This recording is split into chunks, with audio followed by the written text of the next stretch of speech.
So hey all, this is Rohit and you are watching Being Actual channel। और आज मैं BGP इन CTS के बारे में बात करने वाला हूँ। ये बैकग्राउंड वेरिफिकेशन क्या होता है, ये कैसे वर्क करता है और कौन कौन से लोग हैं जो ये बैकग्राउंड वेरिफिकेशन करते हैं, और आपका अगर बैकग्राउंड वेरिफिकेशन हो रहा है तो कैसे आप इसके बारे में और डिटेल में जान सकते हैं। तो ये वीडियो है बैकग्राउंड वेरिफिकेशन के बारे में, जिसको बोलते हैं हम BGV। जिस जो क्या होता है, अगर आप कोई डॉक्यूमेंट्स को अपलोड करते हैं तो वो कैसे प्रोसेस करते हैं, कैसे वो चेक करते हैं, और क्या वो आपके घर पे आके या फिर आपको डॉक्यूमेंट्स को मैन्युअली लेके चेक करते हैं। तो इसके बारे में हम इस वीडियो में बात करने वाले हैं।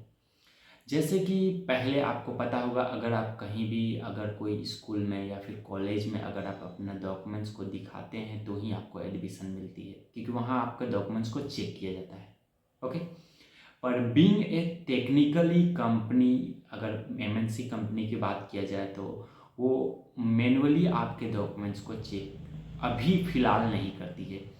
पहले के टाइम में क्या होता था, बिफोर लॉकडाउन 19 के पहले क्या होता था कि वो अगर आप कोई भी इंटरव्यू मैन्युअली शेड्यूल हो रहा है, जहाँ आप जा रहे हो इंटरव्यू देने के लिए, अगर आप उसको क्वालिफाई कर देते हो तो वो आपके डॉक्यूमेंट्स को लेते हैं और क्या करते हैं, वो डॉक्यूमेंट्स को चेक करते हैं कि आपने जो डॉक्यूमेंट्स दिया है वो करेक्ट है या नहीं है। उसके सीरियल वाइज सीरियल नंबर जो दिया रहता है एप्लीकेशन पे, जो कि आपके डॉक्यूमेंट्स पे होता है, उसके थ्रू वो लोग ऑनलाइन चेक कर लेते हैं, क्योंकि उनके पास बहुत सारे एप्लीकेशंस है जिसके थ्रू वो लोग कर सकते हैं। और आपका अगर बैकग्राउंड वेरिफिकेशन हो रहा है तो आप इसके बारे में डिटेल से कैसे जान सकते हैं। देखिए, बैकग्राउंड वेरिफिकेशन बहुत ज़्यादा इम्पोर्टेंट है कोई भी ऑर्गेनाइजेशन में, अगर आप ज्वाइन कर रहे हो तो या फिर आप काम करने वाले हो तो। अगर बैकग्राउंड वेरिफिकेशन आपका करेक्टली ना हो तो वो आपके बारे में बेटर डिटेल्स नहीं जान सकते हैं, आपके सर्टिफिकेशंस के बारे में नहीं जान सकते, आपने कौन कौन सा क्वालिफिकेशंस किया है उसके बारे में नहीं जान सकते। तो ये बैकग्राउंड वेरिफिकेशन हमेशा थर्ड पार्टी करता है।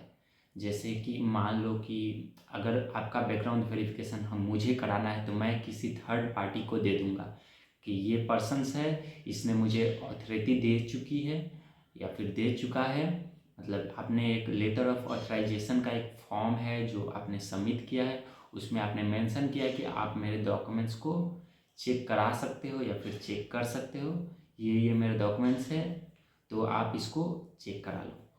ये आपने परमिशंस दिया है। अगर कोई भी ऑर्गेनाइजेशन को अगर आप परमिशंस देते हो तो वो सर्टिफिकेट के थ्रू वो जाके वो थर्ड पार्टी को देंगे, और देने के बाद वो उस थर्ड पार्टी से आपका डॉक्यूमेंट्स का डिटेल्स को निकालेंगे। अगर आपका डॉक्यूमेंट्स कुछ भी गलत निकलता है तो वो थर्ड पार्टी उनको इन्फॉर्म करेगी, और अगर कुछ मिस्टेक्स होता है तो आपको बोला जाएगा करेक्शंस करने के लिए, या फिर आप प्रॉपर वो डॉक्यूमेंट्स को फिर से रीअपलोड कीजिए, रीसबमिट कीजिए, ताकि उनका ये प्रोसेस जल्दी से जल्दी कंप्लीट हो सके। कभी भी कॉग्निजेंट वाले ये सब नहीं करते हैं, हमेशा ये थर्ड पार्टी करता है। तो थर्ड पार्टी, अगर आपका डॉक्यूमेंट्स कोई रिजेक्ट हो जाता है या फिर आपका डॉक्यूमेंट्स फेल होता है तो आपका BGP इन प्रोग्रेस हो जाएगा, या फिर आपका BGP रिजेक्ट भी हो सकता है, मतलब कि आपका ज्वाइनिंग रिजेक्ट हो जाएगा, आप ऑन बोर्ड नहीं कर पाओगे।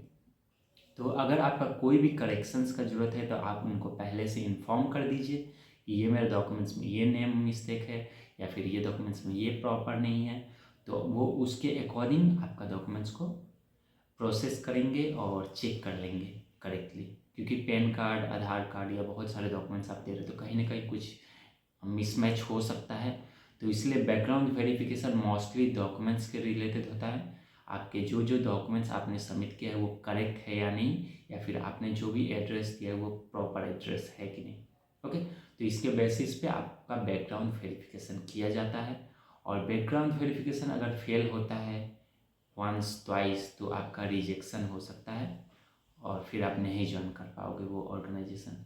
कि ये जो हैंडल करता है वो हमेशा थर्ड पार्टी होता है, जो कि मैंने, अगर वो थर्ड पार्टी कुछ मिस्टेक करता है और वो मिस्टेक उसका कैच हो जाता है तो उसके पैसे से, उसके सैलरी से वो डिडक्ट हो जाती है अमाउंट, और फिर एक वैल्यू ख़राब हो जाती है। तो वो प्रॉपरली वो लोग आपके डॉक्यूमेंट्स को वैलिडेट करते हैं, प्रॉपरली प्रॉपरली चेक करते हैं। उसके बाद आपको चेक करने के बाद रिपोर्ट करते हैं कॉग्निजेंट को कि ये पर्सन से इसका डॉक्यूमेंट सब अप्रूव हो चुका है या फिर वैलिड हो चुका है, आप इसको अप्रूव कर दीजिए।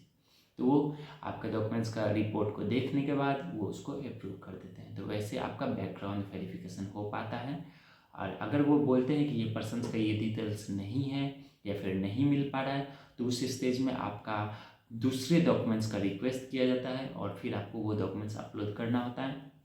और जैसे ही आप अपलोड कर देंगे, वो डॉक्यूमेंट्स अगर मैच कर जाता है या फिर वो वैलिडेट कर पाते हैं, तो फिर आपका इन प्रोग्रेस वाला कंप्लीट शो करने लगेगा। कंप्लीट के बाद उस वो डॉक्यूमेंट्स को आपका अप्रूव कर देंगे और अप्रूव होने के बाद आप ऑन बोर्ड हो जाओगे। ओके, तो इसके बाद यही एक छोटा सा प्रोसेस है जो आपको करना बहुत ही इम्पोर्टेंट है एज ए फ्रेशर्स। और नेक्स्ट आप क्या कर सकते हो, अपने जो भी आपने डॉक्यूमेंट्स अपलोड करने वाले हैं वो correctly serial wise sequence wise में अपलोड कीजिए। और जो भी डॉक्यूमेंट्स आप अगर मिसमैच कर रहे हैं तो उसको करेक्टली आप वो डॉक्यूमेंट्स को करेक्टिफाई करके फिर से अपलोड कीजिए। तो इससे आप रिजेक्शन से बच सकते हैं और आप अच्छे से ऑन बोर्ड हो पाओगे। तो उम्मीद करता हूँ कि आपको ये पूरे तरह से ये प्रोसेस को समझ में आया होगा। तो आप इस वीडियो को लाइक भी कर सकते हैं। और अगर आप चाहेंगे बैकग्राउंड वेरिफिकेशन को और डीपली समझने के लिए, तो इसके बारे में इस चैनल को सब्सक्राइब कीजिए, क्योंकि सब्सक्राइब करेंगे तो मेरा भी एक मोटिवेशन बना रहेगा और आप सबके लिए ऐसे वैल्यूएबल कंटेंट या फिर इंफॉर्मेटिव कंटेंट आपके लिए लाता रहूँगा। तो मिलते हैं अगले वीडियो में।